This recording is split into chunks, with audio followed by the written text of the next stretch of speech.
देखिए, कांग्रेस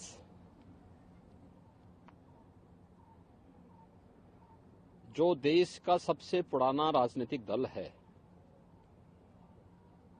दुर्भाग्य से आजादी के बाद वह दिशाहीन हो गई और आज तो वह नेतृत्व विहीन भी हो गई। ये दिशाहीनता का ही दुष्परिणाम है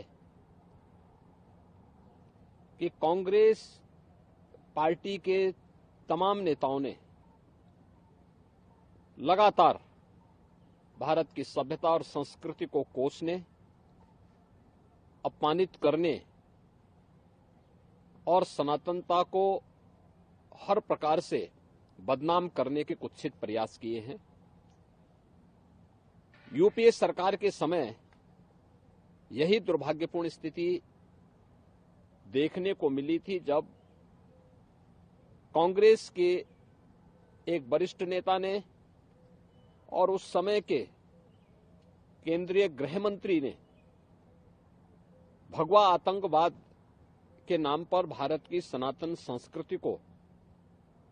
अपमानित करने का प्रयास किया था और दुनिया के सामने बदनाम करने का भी कुत्सित चेष्टा की थी। यह हर व्यक्ति जानता है कि कांग्रेस की नीतियां देश के अंदर आतंकवाद और नक्सलवाद का कारण बनी और आज मोदी जी के नेतृत्व में न केवल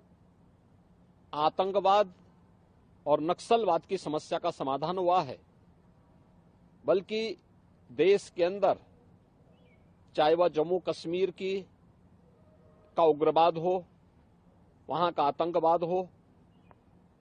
चाहे वह पूर्वोत्तर की अराजकता हो, चाहे देश के विभिन्न राज्यों में यूपीए सरकार के समय जो नक्सलवाद था, लगभग 17 राज्यों में 115 से 120 जनपद ऐसे थे जो नक्सली हिंसा से बुरी तरह चपेट में थे। उस सरकार में आतंकवाद से, उग्रवाद से या नक्सलवाद से लड़ने की इच्छा शक्ति नहीं थी। यही कारण था कि देश में अराजकता थी, अव्यवस्था थी। पिछले 10 वर्ष में देश के अंदर सुरक्षा का एक बेहतर माहौल बना है। आतंकवाद की जड़ जम्मू कश्मीर में धारा 370 को मोदी जी के नेतृत्व में, गृह मंत्री अमित शाह जी के नेतृत्व में पूरी तरह समाप्त करते हुए जम्मू कश्मीर को विकास की मुख्य धारा के साथ जोड़ने का कार्य किया गया। पूर्वोत्तर के राज्यों का जो उग्रवाद था, जो अराजकता थी, उसको कंट्रोल करके उन्हें राष्ट्र की मुख्य धारा के साथ जोड़ने में सफलता प्राप्त हुई। नक्सलवाद जो यूपीए सरकार के समय 120 के आसपास जनपदों में फैले हुए थे, 17 राज्यों में, आज उसको नियंत्रित करते हुए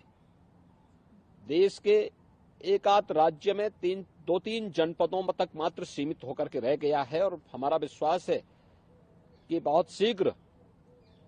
यहां से भी नक्सलवाद का अंत होगा।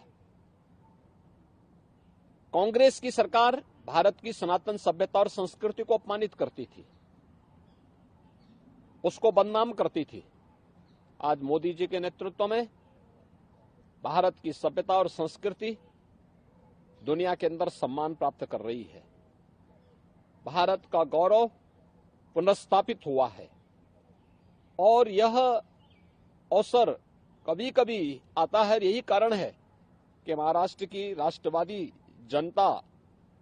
आज मोदी जी के साथ, उनके नेतृत्व में उन्हें तीसरा कार्यकाल देने के लिए पूरी तरह प्रतिबद्ध दिखाई देता है और हमें विश्वास है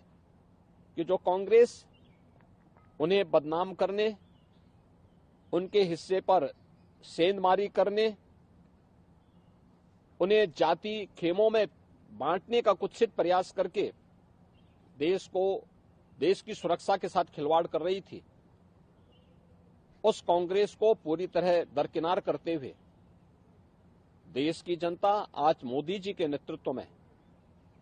फिर एक बार मोदी सरकार के संकल्प के साथ जुड़ रही है और हम विश्वास के साथ कह सकते हैं कि 4 जून को जब 2024 के लोकसभा चुनाव के परिणाम सामने आएंगे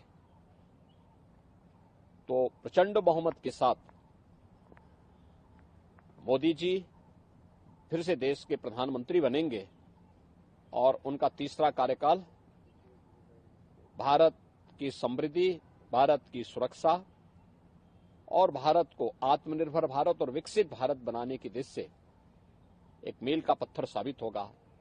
और मुझे लगता है हर भारतवासी के लिए गौरव का क्षण होगा। सर, आज आप महाराष्ट्र के दौरे पर हैं, किस तरीके से देखते हैं आपके विजिट से कितना फर्क पड़ेगा?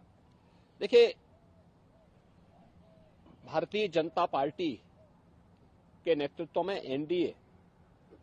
पूरे देश के अंदर चुनाव लड़ रही है। हमारे नेता मोदी जी हैं, प्रधानमंत्री मोदी जी के नेतृत्व में पूरे देश के अंदर आम जनमानस के मन में मोदी जी के नेतृत्व में सुरक्षा के लिए, देश के सम्मान के लिए, देश के विकास के लिए और देश में गरीब कल्याण कार्यक्रमों को लेकर के जो अभूतपूर्व कार्य हुआ है, आम जनता के मन में उसके लिए एक बहुत सकारात्मक लोगों के मन में एक भाव है और उस सकारात्मक भाव का लाभ भारतीय जनता पार्टी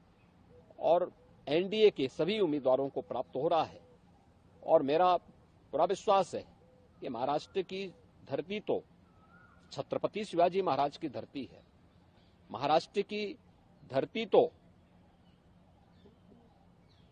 साहूजी महाराज की धरती है, महाराष्ट्र की धरती तो महात्मा फुले जी की धरती है, सावित्रीबाई फुले जी की धरती है, बाबा साहब डॉक्टर भीमराव अंबेडकर जी की धरती है, वीर सावरकर की धरती है। स्वाभाविक रूप से वहां की धरती देश को एक नई दिशा देने वाली धरती है और मोदी जी उन्हीं विचारों को लेकर के कार्य कर रहे हैं, तो स्वाभाविक रूप से महाराष्ट्र की जनता का आशीर्वाद भी, वहां की जनता जनार्दन का आशीर्वाद भी भारतीय जनता पार्टी और एनडीए के प्रत्याशियों को अवश्य प्राप्त होगा।